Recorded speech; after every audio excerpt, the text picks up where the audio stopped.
ये प्रधानमंत्री जी मुझे लगता है कि 75 साल उम्र होने जा रही है, सटिया गए, उनको अब अपने गुजरात में जाना चाहिए और विश्राम गृह में विश्राम करना चाहिए। देश चलाना उनके बस की बात नहीं। प्रधानमंत्री जी अब हारे हुए और जैसे थके हुए और जो एक निराश व्यक्ति होता है ना, ऐसी भाषाओं का उपयोग करता है। नमस्कार, बहुत बहुत स्वागत है आप सभी का।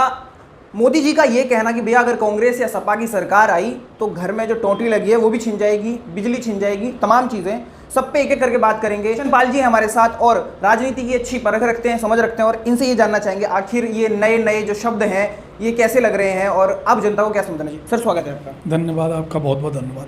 ये जो नई बात अब निकली है मोदी जी के मुंह से कि भैया घर की टोंटी तक छिन जाएगी, बिजली का बिल आपका छिन जाएगा, बिजली छिन जाएगी अगर सपा या कांग्रेस की सरकार आ गई तो। देखो, हमारे गांव की कहावत है कि खिसियानी बिल्ली खम्मा नोचे।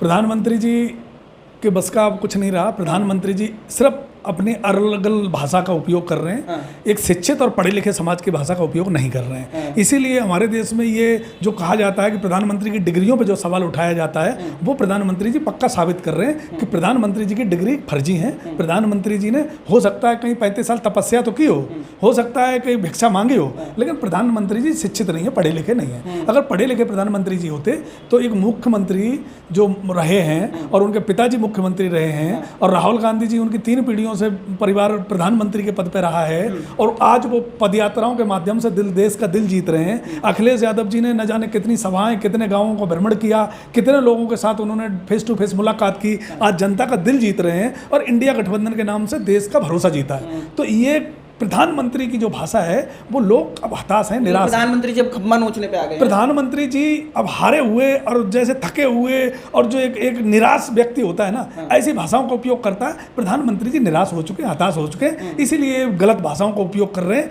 और अगर थोड़ी सी समझदारी होती तो अपना काम बताते ना। आपने कह रहे हमने विकास किया, ये सब बेच खाए, क्या किया 10 साल में, क्या किया, क्यों नहीं बताया अब तक? कितने लोगों को रोजगार दिया आपने? स्मार्ट सिटी बनाई आपने क्या जो हवाई चप्पल वाले को हवाई जहाज पे चलाया, हवाई जहाज ही बेच लिया आपने। किसान की डबल आय के नाम पे आप खेती बेच रहे थे, किसान की पूरी जमीन उसकी छीन रहे थे आपने। पूरे 30 ये कहा था कि मैं 2 करोड़ रुपए रोजगार दूंगा आप नौजवानों को। क्या किया? हर बंदरगाह बेच दिया, LIC बेच दी, ऑर्डिनेंस कंपनियां बेच दी, ONGC बेच दी। क्या छोड़ा प्रधानमंत्री जी ने? देश की सारी संस्थाएं बेच दी। तो प्रधानमंत्री जी को बताने को कुछ नहीं है। और मैं तो देश के लोगों से और देश की जनता से निवेदन करना चाहूँगा, अगर इस प्रधानमंत्री को आपने तिबारा अगर सत्ता दे दी तो आपके पास दूसरा विकल्प कोई नहीं होगा कि आप मार्केट से रोटियां खरीदोगे। गिनती दंगा भी याद दिला दिया उन्होंने।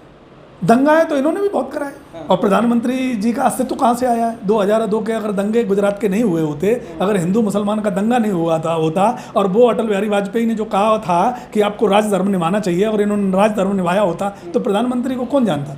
राजधर्म नहीं निभाया था ना, दंगे में इन्वॉल्व थे ना।